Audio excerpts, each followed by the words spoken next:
Hello नमस्कार दोस्तों, स्वागत है आप सभी का हमारे चैनल में। तो दोस्तों मैं आपको बता दूं कि आज मेरा एसएससी सीजीएल का एग्ज़ाम था और दोस्तों आज तारीख है 25 जुलाई। आज मेरा एग्ज़ाम सेकंड शिफ्ट में था। तो दोस्तों आज का जो एग्ज़ाम था उसका मैं जीके जीएस करंट अफेयर से संबंधित करीब 15-16 सवाल जो मुझे याद है लगभग, उन सारे सवालों का मैं आपको फुल एनालिसिस करने वाला हूँ। तो दोस्तों ये वीडियो आपके लिए काफ़ी हेल्पफुल होने वाला है अगर आपका आने वाले दिन में एग्ज़ाम है। और दोस्तों ये मैंने उस क्वेश्चंस के अलावा भी आपको कई सारे फैक्ट आपको बताने वाला हूँ जिस टाइप से सवाल आपके आगामी एग्ज़ाम में आ सकते हैं। तो दोस्तों आप इस वीडियो को बिना स्किप किए शुरू से अंत तक देखें। तो आइए दोस्तों हम अपने इस वीडियो को शुरू करते हैं। दोस्तों मैं आपको बता दूं कि क्वेश्चंस का क्रम आगे पीछे हो सकता है। तो मैंने जो पहला क्वेश्चन लिया है वो आपका है कि एक सेकेंड दोस्तों, कि हाल ही में मुख्य चुनाव आयुक्त किसे बनाया गया है। तो दोस्तों आपका वहाँ क्वेश्चंस में डेट भी दिया गया था 15 मई 2022 से किसे सीईसी यानी कि चीफ इलेक्शन कमिश्नर बनाया गया। तो ये दोस्तों आपका राजीव कुमार जी को बनाया गया था, ठीक है। और ये भारत के 25वें नंबर के हैं। अब तक 24 चीफ इलेक्शन कमिश्नर मतलब बन के रिटायर्ड भी हो चुके हैं। और ये दोस्तों हमारे संविधान के अनुच्छेद यानी कि आर्टिकल 324 में आते हैं। और भारत के पहले चुनाव आयुक्त अगर पूछा जाए तो सुकुमार सेन जी हैं। तो आई होप दोस्तों ये वीडियो आपको अच्छा लग रहा होगा। अब दोस्तों नेक्स्ट सवाल है कि कृषि में किन पदार्थों को लागू नहीं किया गया। दोस्तों ऐसे ये कृषि पर एक कानून जैसा कुछ आया हुआ था जिसमें कुछ उसमें जो टर्म एंड कंडीशन थे, नियम थे, तो उसमें बताया गया था कि क्या क्या लागू करना, क्या क्या लागू नहीं करना है। तो इस सवाल में 4 ऑप्शंस थे जो कि मुझे 2 ही ऑप्शंस याद हैं। तो आपको क्या लागू नहीं किया गया, तो उसमें था दोस्तों आपका रासायनिक पदार्थ। आप देख रहे हैं दोस्तों इसमें जैविक खाद को यानी कि शुद्ध भोजन को बढ़ावा देने के लिए रासायनिक पदार्थ से जो हमारे मिट्टी को, जल को और इंसानी शरीर को जो हानि होता है उससे बचाव के लिए इस रासायनिक पदार्थ को लागू नहीं किया गया था। तो ये दोस्तों इसमें टिक करना था आपको अगर आपका आज एग्ज़ाम था सेकेंड शिफ्ट में।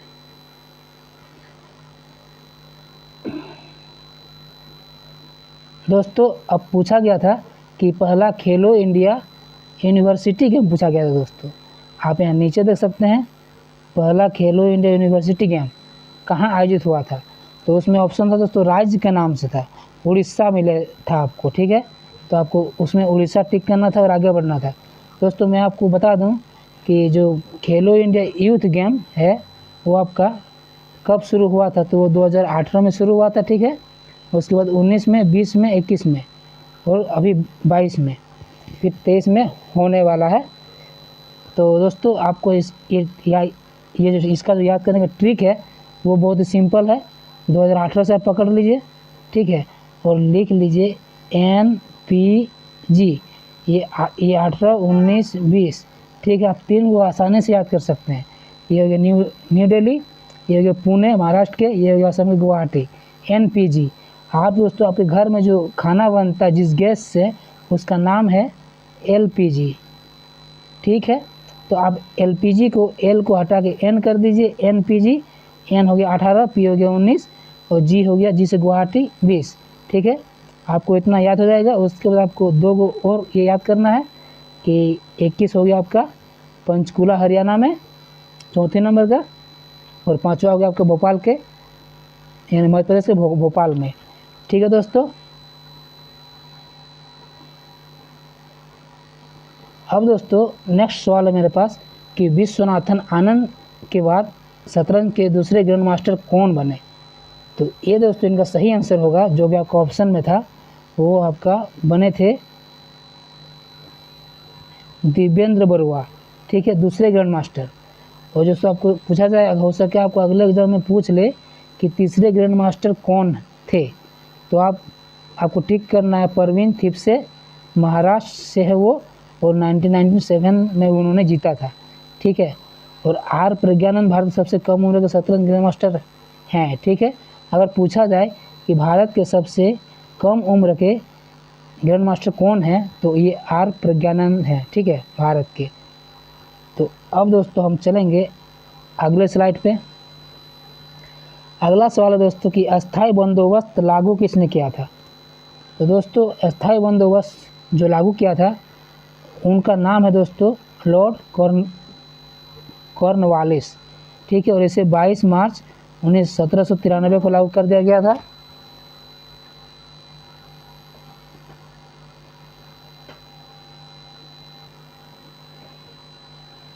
तो दोस्तों ये आपका ईस्ट इंडिया कंपनी और बंगाल के जमींदारों के बीच कर वसूलने से संबंधित एक अस्थायी व्यवस्था हेतु सहमति समझौता था, जिसे बंगाल में लॉर्ड कॉर्नवालिस द्वारा 22 मार्च 1793 को लागू किया गया था, ठीक है। इसे दोस्तों हम लोग इस्तमरारी बंदोबस्त भी कहते हैं। तो दोस्तों आपको इन दोनों में कन्फ्यूजन नहीं होना। खैर दोस्तों क्वेश्चन जो आते हैं वो अस्थायी बंदोबस्त से ही अधिकतर आते हैं। तो अब दोस्तों हम देखेंगे कि अगला सवाल क्या था। दोस्तों अगला सवाल था कि संतूर व यंत्र से कौन संबंधित है। तो उसमें दोस्तों ऑप्शन था कि पंडित शिव कुमार शर्मा जी, ठीक है। और इन्हें दोस्तों बता दूं कि इन्हें संगीत नाटक अकादमी पुरस्कार भी मिला था 1986 में, और पद्मश्री से इनको सम्मान 1991 में, और दोस्तों इन्हें पद्म भूषण भी मिला था। और दोस्तों मैं साथ ही इसके और अलग से कुछ फैक्ट आपको बताने वाला हूं, जैसे कि आप देख सकते हैं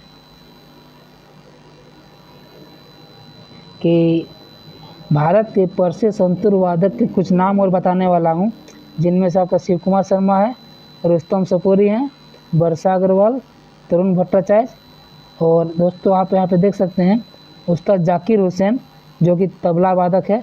आपको ये याद होगा, और नहीं याद है तो याद कर लीजिए, हो सके इससे अगला एग्जाम में सवाल आ जाए।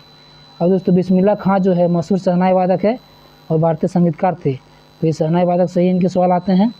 और पंडित भीमसेन जोशी कर्नाटक के सबसे महान भारतीय गायकों में से एक थे दोस्तों।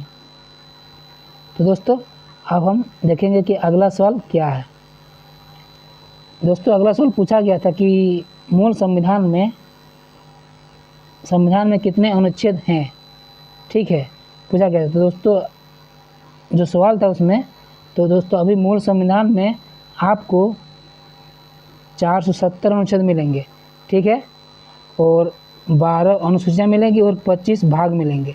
लेकिन दोस्तों जो मूल संविधान था, यानी कि जिस समय संविधान बन रहा था वो यानी कि 1946 से जो बन रहा था 1948 तक बना, उस संविधान में आपका 395 अनुच्छेद थे और 22 भाग था। 395 को ये 470 हो गया, और 22 से ये आपका 25 हो गया, और 8 अनुसूची से आपका 12 अनुसूची हो गया। तो ये आपको याद रखना है दोस्तों, आने वाले एग्जाम में इससे सवाल अवश्य बनेंगे। अब दोस्तों क्वेश्चन पूछा गए थे कि अक्टूबर 2022 में भारत के महान्यायवादी कौन बनाए गए हैं। तो दोस्तों ये जो महान्यायवादी हैं ये आपके 16वें नंबर के बनाए गए हैं। इनका नाम है श्री आर वेंकट रमनी, ठीक है। और अगर पूछा जाए कि 15वें नंबर के अटॉर्नी जनरल कौन है, तो ये दोस्तों आपके के वेणुगोपाल जी थे, ठीक है, वेणुगोपाल। और प्रथम अटॉर्नी जनरल दोस्तों पूछा जाए भारत के, तो MC सीतलवाड़, ठीक है। और एक क्वेश्चन पूछा जा सकता है कि भारत संविधान में 21 आर्टिकल के तहत आते हैं, तो भारत संविधान के अनुच्छेद नंबर 76 से आते हैं दोस्तों, ठीक है दोस्तों। अब हम चलेंगे अगले सवाल पे। दोस्तों एक सवाल डांस से पूछा गया था, लोक नृत्य से, जिसमें पूछा गया था कि जो राउत नाच है वो किस राज्य से संबंधित है। तो ये दोस्तों आपका संबंधित है छत्तीसगढ़ राज्य से, ठीक है। तो ये एक अनुष्ठानिक नृत्य है जो मुख्य रूप से छत्तीसगढ़ के आदिवासी समुदाय द्वारा मनाया जाता है, ठीक है। यह दीपावली के बाद देव उड़नी एकादशी त्यौहार पर किया जाता है। यह मुख्य रूप से जादवों द्वारा किया जाता है।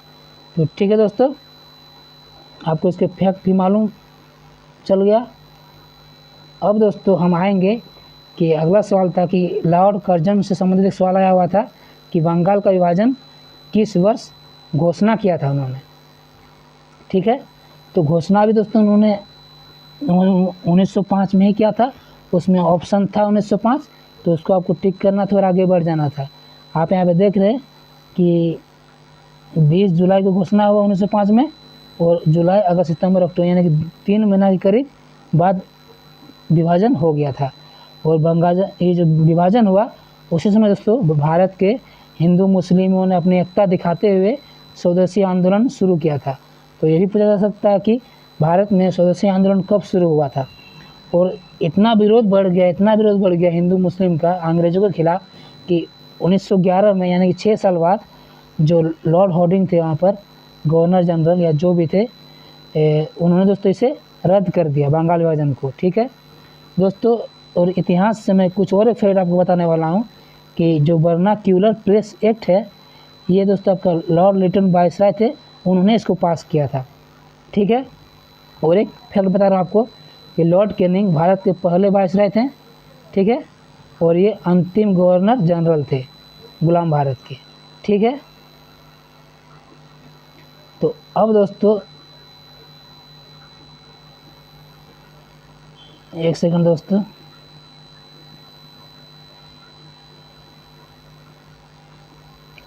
तो दोस्तों मेरा ये वीडियो कैसा लगा?